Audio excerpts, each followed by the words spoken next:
Our Center Grove elementary students have been learning the 3 skills of connection, regulation, and collaboration this year.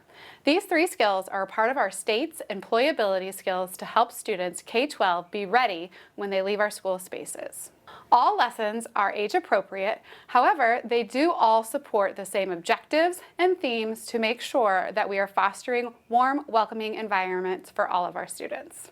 This year, our students have learned about identifying their feelings. Our students have been using this tool, which is the mood meter.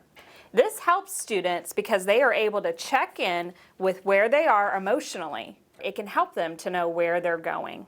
It can help them to come up with a self-regulation plan.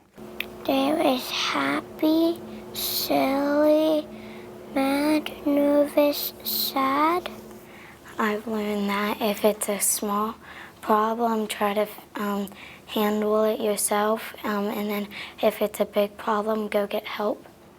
We've also talked about how if you're stressing over something, then you need to handle it. You can't just keep it locked inside. This year, our students have learned about brain health. They have learned about parts of their brain. They have learned about the amygdala, which basically is the part of your brain that when you are experiencing danger or fear or threats, that part of your brain gets activated.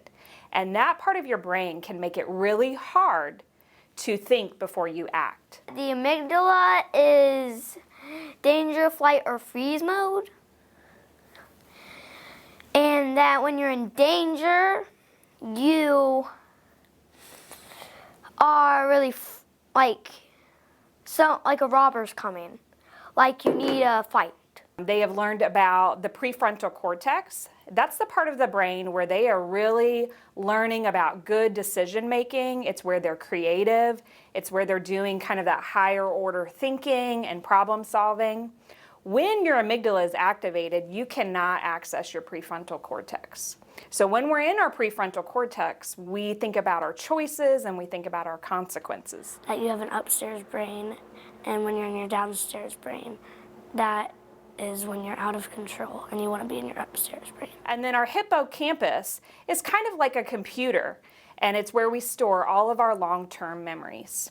So putting that all together, when students learn about the parts of their brain in that way, and then they start to practice some of those social and emotional skills, it really helps to be able to rewire their neural pathways.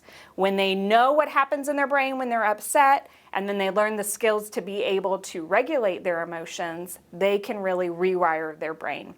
And we have found that this helps students to feel resiliency when they're experiencing hard things in their life or challenges. And it also gives them hope that they can learn how to cope with their problems. I have learned different coping skills about how to control my anger. I take some deep breaths. Like counting to 5 or just going in a quiet place or you're somewhere you're comfortable with. That I can control them and I can breathe to help me control them. Breathing for 5 seconds, counting to 10, walking away, doing something that calms your mind. One is the 8 where you breathe in and breathe out.